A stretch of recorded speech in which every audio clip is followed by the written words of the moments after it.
اگر کسی کے پاس کوئی دنیاوی ڈگری ہے، دنیاوی، میں بڑے ادب سے عرض کروں گا، میں بڑے زمانے سے کچھ نہیں تو مجھے 20 سال ہو گئے ڈاکٹروں کا چکر لگاتے، والد صاحب بیمار تھے، والدہ بیمار تھیں، خود جانا پڑا، کبھی بچوں کو لے کے جانا پڑا۔ میں نے لہجوں میں بعض جگہ پہ غرور دیکھا،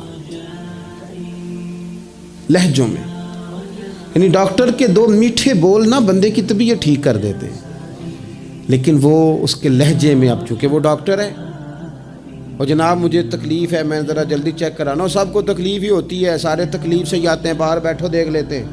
علم اس کا نام ہے کہ دوسروں کو جاہل سمجھا جائے؟ علم اس کا نام ہے کہ آپ کو شعور ہی نہ آئے؟ علم تو آگہی سکھاتا ہے۔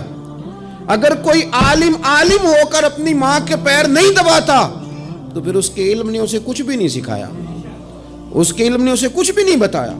اگر عالم ہو کر اپنے باپ کا حیا نہیں کرتا تو پھر یہ کورس ہیں، اس نے لفظ سیکھے ہیڑے ترچے، اسے سمجھ ہی نہیں آئی لوگوں سے پیار کیسے کرنا تھا۔ آپ کی چیزیں آپ کے اندر روشنی پیدا کریں، آپ کا شعور آپ کو تازہ کرے۔ دیکھیں نا، جتنا پھل زیادہ لگ گیا ٹہنی اتنی جھک گئی۔ حضرت عبداللہ بن عمر رضی اللہ تعالیٰ عنہ اور حضرت عبداللہ بن عمر دونوں بیٹھے تھے۔ ایک صحابی ہیں عبداللہ بن عمر بن عاص رضی اللہ تعالیٰ عنہ، اور ایک سیدنا فاروق اعظم کے بیٹے ہیں جن کو عبداللہ بن عمر کہا جاتا ہے، دونوں بیٹھے تھے۔ عبداللہ بن عمر اٹھ کے چلے گئے تو عبداللہ بن عمر نے رونا شروع کر دیا، دیر تک روتے رہے۔ اللہ کرے کسی کو کوئی ایسا یار ملے جسے مل کے بندہ روئے۔ ایک باری میریاں اکھیاں چوں اونا نے اتھرو پونجے سن، ہن تے چسکا پہ گیا رونے دا، تے ہر ویلے آہو زاری دا۔ وہ چلے گئے اور انہوں نے رونا شروع کر دیا، روتے جا رہے ہیں۔ بچوں نے کہا کیوں روتے ہو؟ کہنے لگے یار وہ عجیب بات بتا گیا ہے۔ وہ کہتا ہے میں نے حضور علیہ السلام سے خود سنا ہے کہ جس کے دل میں رائی کے دانے کے برابر تکبر ہو جنت میں نہیں جائے گا۔ روتا ہوں، انسان ہوں، کبھی کوئی بات ہو ہی جاتی ہے، کبھی کوئی پریشانی ہو ہی جاتی ہے، پھر اپنے ارد گرد والوں سے کہنے لگے دعا کرو رب عاجزی کی توفیق دے دے، اللہ بڑے بول سے بچا لے۔ عزیز بھائیوں، مزاجوں کے اندر حضرت شیخ سعدی رحمت اللہ، میں نے کچھ لوگوں کو دیکھا ہے اگر کوئی نیک کام کر لیتے ہیں نا تو پھر وہ کہتے ہیں چونکہ میں نے کیا لہذا ساری دنیا فوراً یہ کرے۔ آپ یہ کیوں نہیں سمجھتے کہ رب نے آپ کو توفیق دی ہے تو آپ عاجز ہو جائیں اللہ کے بندے، آپ عاجزی اختیار کریں۔ وہ کہتے ہیں چونکہ میں کرتا ہوں لہذا میں اب اتنا بڑا آدمی ہوں تو فلانے بندے تو ٹھیک ہی نہیں۔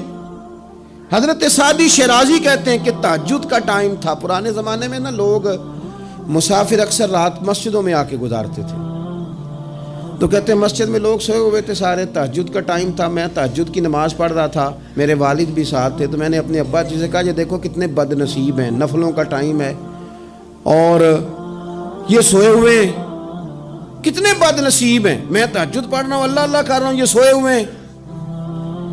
تو فرماتے ہیں میرے والد کہنے لگے کاش تو بھی سویا ہی رہتا، لوگوں کے کپڑے تو نہ پھاڑتا، کاش تو بھی، تیرا سونا ہی بہتر تھا، اس تہجد سے تو سویا ہی رہتا تو بہتر تھا، کپڑے تو نہ پھاڑتا لوگوں کے۔ او خدا کے بندے اگر تو نے پڑھی ہے تو تیرا اور رب کا رشتہ ہے، اس کی بنیاد پر تو دوسروں کو حقیر جاننے لگ گیا ہے، اس کی بنیاد پر۔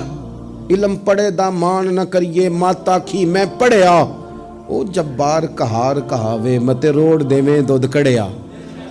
تھوڑا سا اپنے طبیعت میں عاجزی پیدا کر۔ یہ تو دیکھیں نا کتنے بڑے بزرگ ہیں، حضرت فضیل بن عیاض، 60,000 لوگوں نے حج کیا، حضرت کے بھی وہ حجوں میں بہت 21واں 22واں حج تھا۔ کسی نے پوچھا حضور اس سال حج کے بارے میں آپ کا کیا خیال ہے؟ تو آپ فرمانے لگے جتنے بھی حاجی آئے سارے ہی نیک تھے، حج ضرور قبول ہوگا، اور اگر کسی وجہ سے کوئی کمی رہ گئی تو وہ میری نحوست کی وجہ سے رہ جائے گی، اس لیے کہ ان میں سب سے زیادہ گناہگار میں ہی ہوں، میری وجہ سے کوئی رہ گئی تو رہ گئی، ورنہ تو امید ہے خدا فضل ہی فرمائے گا۔